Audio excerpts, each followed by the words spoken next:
تو یہ کہے گی کہ کپتان کی بچھائی ہوئی بساط جو ہے وہ الٹ دی گئی ہے اور عمران خان کا جو ٹاپ بیٹنگ آرڈر تھا وہ جھوٹے ہو گئے، کلین بولڈ ہو گیا۔ دوسرا یہ ریئیکشن آیا کہ جناب جو عمران کا جو ہراول دستہ تھا اس کو پویلین واپس بھیج دیا گیا، تو کرکٹنگ ٹرم استعمال کی گئی بیکاز خان صاحب جو ان کا جو ہے کپتان حوالہ بھی کرکٹ ہے۔ دوسری بات یہ ہے کہ ذرا تھوڑا سا پیچھے چلتے ہیں، وہاں سے بات شروع کرنی پڑے گی۔ جب انہوں نے 2014 کی اسمبلی سے استعفے دیے تھے، اسی تمطراق کے ساتھ، اسی شان بے نیازی کے ساتھ انہوں نے آلموسٹ استعفے منہ پر پھینکے تھے اسپیکر کے۔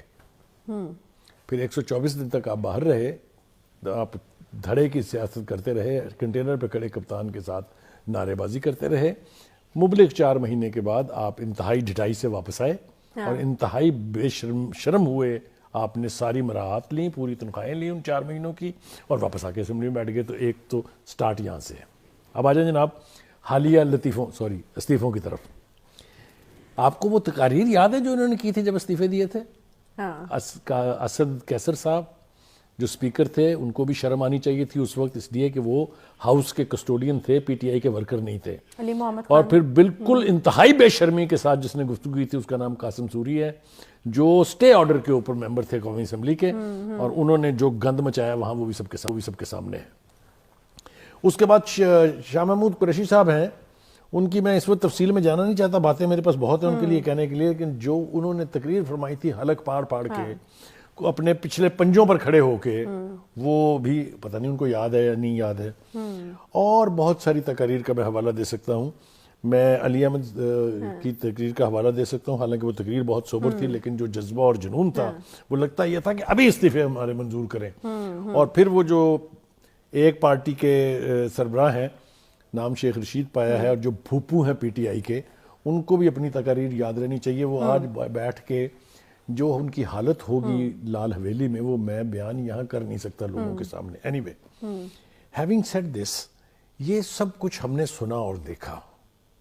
پھر اس کے بعد اسپیکر صاحب نے ان کو یاد دہانی کرائی کہ دیکھیں اس کا ایک طریقہ کار ہوتا ہے اس کے منظور ہونے کا استعفوں کے، آپ میرے پاس انڈیویجولی آئیں، میں آپ کے استعفے منظور کر لوں گا ویریفیکیشن کے بعد۔ پہلے تو اس کو مہینوں تک ڈینائی کیا گیا، بات سنی نہیں گئی اس کی۔ پھر اس کے بعد یہ کہا گیا، ابھی حال ہی میں آپ کو یاد ہوگا کہ ہم تو جتھے کے طور پہ جائیں گے، اکٹھے سارے جائیں گے اور جا کے پیش ہو جائیں گے۔ پھر انہوں نے ایک تاریخ دی، پھر دوسری تاریخ دی، پھر تیسری تاریخ پہ بھی جا کے وفد بلایا ان کو، سارے نہیں گئے، اس لیے کہ ان کو خان صاحب کو یہ ادراک نہیں تھا کہ پوری پی ٹی آئی استعفے نہیں دینا چاہتی۔ اور یہ اب ثابت ہو جائے گا، اب دیکھیے گا ان میں سے کتنے آ کے بیٹھیں گے پارلیمنٹ میں راجہ ریاض کی قیادت میں۔ لکھ لیں میری بات جو میں کہہ رہا ہوں۔ Any way, having said this, Khan صاحب ایک منٹ بات پوری کر لیں دیں۔ میرا مشورہ خان صاحب کو یہ ہے کہ ایک بڑا مشہور پنجابی کا لطیفہ ہے، شیر بن شیر، جس حکم کے تحت آپ نے یہ استعفے دلوائے تھے، استعفے پھینکے تھے، اب حوصلہ کریں۔ یہ 35 وہ لوگ ہیں جنہوں نے مختلف وقتوں میں آ کے یا ٹویٹس پر یا ٹی وی سکرینز پر آ کے کہا کہ ہمارے استعفے منظور کریں۔ یہ وہ پرائرٹی لسٹ چلے مراد بر آ گئی نا، آج ہو گئے استعفے منظور۔ مجھے یہ بتائے گا کہ ٹائمنگز استعفوں کی کتنی امپورٹنٹ ہے؟ مراد کس کی برائی جی؟ یہ جلد کوالیفائی کر دیں اس کو۔ ہاں جی، میں تو آپ نے کہا نا کہ نہیں کہنا خان صاحب کی مراد برائی، ان کی خواہش تھی نا استعفے دینے کی۔ ٹھیک ہے، تو میں تو کہہ رہی ہوں نا، نہیں آپ یہ نہیں کہہ رہی، بالکل مجھے پتا جو آپ کہہ رہی ہیں، اور جو استعفے دینا چاہ رہے تھے ان کی بھی آئی، لیکن ہو گئے بھائی صاحب استعفے، اب ہو گئے۔ میں تو ٹائمنگز کے حوالے سے آپ سے پوچھنا چاہ رہی کہ جنہوں نے استعفے منظور کیے، کہ سرپرائز دینا صرف آپ کا حق نہیں ہے، سرپرائز دینے کا رائٹ کسی کو بھی ہے۔ اچھا، یہ صرف خان صاحب سرپرائز نہیں دے سکتے، کہا نا اس نے عطا تارڑ نے، کیسا رہا سرپرائز۔ تو ایک بات تو یہ ہوگی۔ دوسری بات یہ ہے، کیسی موو تھی بخاری صاحب؟ کیونکہ ایسی ویسی موو تھی، میں کہتا ہوں میں اور آپ بیٹھ کے گھنٹہ اس کے اوپر ڈسکس نہیں کرتے رہے۔ بالکل کرتے رہے، لیکن اب آگے بھی تو ہم نے بتایا موو تو سمارٹ ہے۔ یہ ہوئی کیوں؟ دیکھیے، یہ پہلی سمارٹ موو ہے۔ آپ نے آخری جو حربہ استعمال کیا جناب کپتان خان صاحب نے، وہ یہ تھا کہ ہم آ رہے ہیں پارلیمنٹ میں واپس۔ ایک تو وہ اپنی روایت کے مطابق، جس کو یو ٹرن کہہ لیں، جس کو کہہ لیں، جو مرضی نام اس کو دے لیں، وہ بیک اینڈ فورتھ ہوتے رہتے ہیں، لہذا اس پر بھی وہ بیک اینڈ فورتھ ہوئے، اور انہوں نے کہا کہ ہم پارلیمنٹ میں واپس آ رہے ہیں اور ووٹ آف کانفیڈنس جو ہے وہ آپ کو لینا پڑے گا۔ ٹھیک ہے، آپ کو اگر یہ اختیار حاصل تھا تو دوسرے کے پاس بھی تو آپشنز ہوتے ہیں نا۔ تو انہوں نے اپنا آپشن استعمال کیا، انہوں نے اپنا آپشن ختم ہو گیا۔ یہ عدم اعتماد والا یا اعتماد کا ووٹ لیں، ہم آئیں گے نیندیں اڑائیں گے، ختم ہو گیا۔ ہاں، یہ وہ کیا کہ اس کے بارے میں کیونکہ آپ نے کچھ کیلکولیشن بھی مجھے کر کے بتائی تھی نا. میرا خیال یہ ہے کہ خود آپ اپنے دام میں سے یاد آ گیا والی مثل جو ہے وہ زیادہ سوٹ کرتی ہے. خان صاحب نے جال پھینکا تھا, پتہ چلا وہ اپنے 35 کے گلے پڑ چکا ہے. اور یہ 35 کے حوالے سے مجھے ایک اور بات یاد آئی. آپ کو یاد ہوگا عمران خان صاحب نے کہا تھا کہ سیٹھی صاحب جو تھے جو انٹرم چیف منسٹر, انہوں نے 35 پنکچر لگائے. یہ ہیں 35 پنکچر, اس کو کہتے ہیں پنکچر. وہ تو ہوا میں تھی جس کو بعد میں ثابت نہیں کر سکے, اور یہ کہا کہ وہ تو ایک سیاسی بیان تھا. اینی وے, سمارٹ صورتحال ہے اس وقت وہاں جو منظرنامہ بنا ہوا ہے. اب آپ دیکھیے آج جو ریئیکشن آیا ہے ہمیں ان استعفوں کی ایکسیپٹنس کے اوپر. ایک صاحب فرما رہے ہیں کہ جی یہ سارے اکٹھے منظور کریں جی. دوسرے صاحب فرما رہے ہیں اس کا تو ایک طریقہ کار ہوتا ہے نا منظور کرنے کا, یہ آپ نے کیا کر دیا. لیکن پہلے یہی تو وہ کہہ رہے تھے. نہیں, وہ یہ نہیں کہہ رہے تھے, انہوں نے کبھی یہ نہیں کہا. راجہ صاحب یہ کہہ رہے تھے نا کہ ایک طریقہ کار ہے بھائی, میں ان کی بات کر رہی ہوں. دیکھیں وہ تو کہہ رہے تھے اور تھا ایک طریقہ کار, لیکن آپ نے اس کو رسپیکٹ نہیں کیا. آپ وہاں اکیلے جانے کے بجائے جانا چاہتے تھے جتھوں میں. کوئی آدمی گن پوائنٹ کے اوپر استعفے منظور نہیں کروا سکتا, یہ قانون بھی کہتا ہے, آئین بھی کہتا ہے. اب کیا ہوگا؟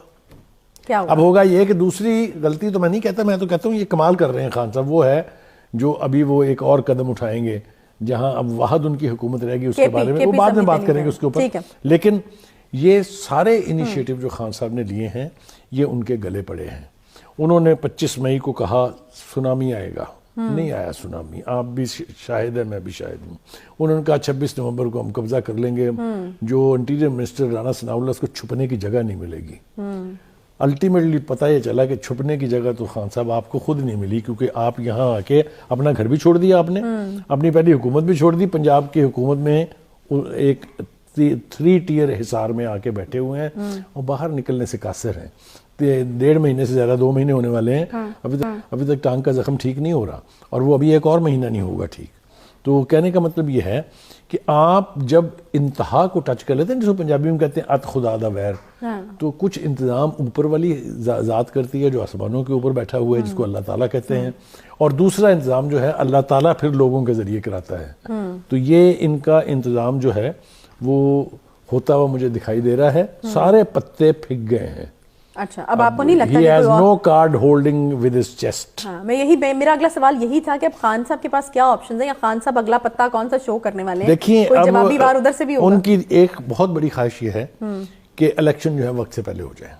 ٹھیک ہے, یہ تو ہے. مارچ اپریل میں وہ کہتے ہیں ان کو ہوتے نظر بھی آ رہے ہیں. کریکٹ. وہ کون سی اینک سے دیکھتے ہیں وہ تو ہمیں سمجھ نہیں آئی ہے, اس لیے کہ فیڈرل گورنمنٹ نے 2 ٹوک الفاظ میں جواب دیا کہ آپ کی یہ خواہش ہم پوری کرنے نہیں جا رہے, اس لیے کہ جو موسٹ ڈیفیکلٹ پیریڈ تھا وہ ہم نے لیا ہے گزار.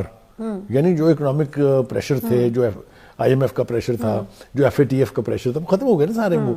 اور خود ان کے جو وزیر خزانہ تھے فارمل, شوکت ترین صاحب, ریکارڈ پر ہیں کہ انہوں نے کہا تھا کہ اب لگتا ہے کہ پاکستان ڈیفالٹ نہیں کرے گا. پھر اس کے بعد بلومبرگ نے کہا کہ ڈیفالٹ نہیں ہو رہا. تو یہ بھی خواہش جو ہے ان کی, جو دعائیں کرتے تھے صبح شام, اور جو اس ملک کے لیے خلاف لابی کر رہے تھے کہ آئی ایم ایف ان کو پیسے نہ دے. آپ کو یاد ہے نا وہ 2 وزرائے خزانہ صوبائی اور ایک وزیر خزانہ جو ہے وفاقی, انہوں نے مل کے خط بھی لکھا تھا آئی ایم ایف کو. تو کوئی امید بر نہیں آتی, کوئی صورت نظر نہیں آتی. اچھا, تو بات چودھری صاحب کا بھی ایک بیان ہے, کیونکہ آپ کا ہمیشہ ریئیکشن بڑا انٹرسٹنگ ہوتا ہے ان کے بیانات کے اوپر. تو وہ کہ انہوں نے کہا کہ 2 ہفتوں میں حکومت کو گھر بھیجنے میں کامیاب ہو جائیں گے. آپ کو لگتا ہے کہ اب وہ ذرا پیچھے ہٹ جائیں گے اس بیان سے, جو بھی سچویشن دیکھیں اگر تو ان کا ہفتہ جو ہے وہ 4 مہینے کا ہے, پھر تو وہ ٹھیک کہہ رہے ہیں, کیونکہ 8 مہینے کے بعد تو الیکشن ہونے ہیں. لیکن ایک بات میں کہہ دوں, یہاں ریکارڈ پر کہہ رہا ہوں, ذمہ داری سے کہہ رہا ہوں, اگر یہ باز نہ آئے تو یہ الیکشن اس سے بھی آگے جا سکتے ہیں. لہٰذا میرا مشورہ یہ ہے, فری مشورہ ہے, میں مطلب ظاہر ہے کسی نے سننا ہے اس کو, کہ آپ اب تیاری کریں جنرل الیکشنز کی. آپ کے ساتھ جو کچھ کراچی میں ہوا ہے اس کے اوپر بھی ہم تفصیل سے بات کریں گے, لیکن آپ کے لیے یہ الارمنگ سگنلز ہونے چاہیے کہ ground realities are fast changing, اور اس کے مطابق اگر آپ نے ایکٹ نہ کیا تو کسی اور کا نقصان نہیں ہوگا, آپ کا. اور مولانا صاحب کا بھی ایک بیان ہے, مولانا فضل الرحمان کا, کہ یہ جو 35 سیٹیں پیچھے ہیں کہ پی ڈی ایم اس پر الیکشن نہیں لڑے گی. ایک بات میں آپ کو بتاؤں, کیمپیننگ کے اعتبار سے پہلے یقینی طور پہ پی ٹی آئی بہت کامیاب تھی, لیکن آپ مولانا فضل الرحمان کو انڈرمائن نہیں کر سکتے. ہمارے سامنے 2 ریسنٹ مثالیں ہیں, وہ اگلے سیگمنٹ میں ہم اس کی بات کریں گے تفصیل کے ساتھ. لیکن اس وقت کا تقاضا یہ ہے کہ خان صاحب اپنی ساری انرجیز جو ہیں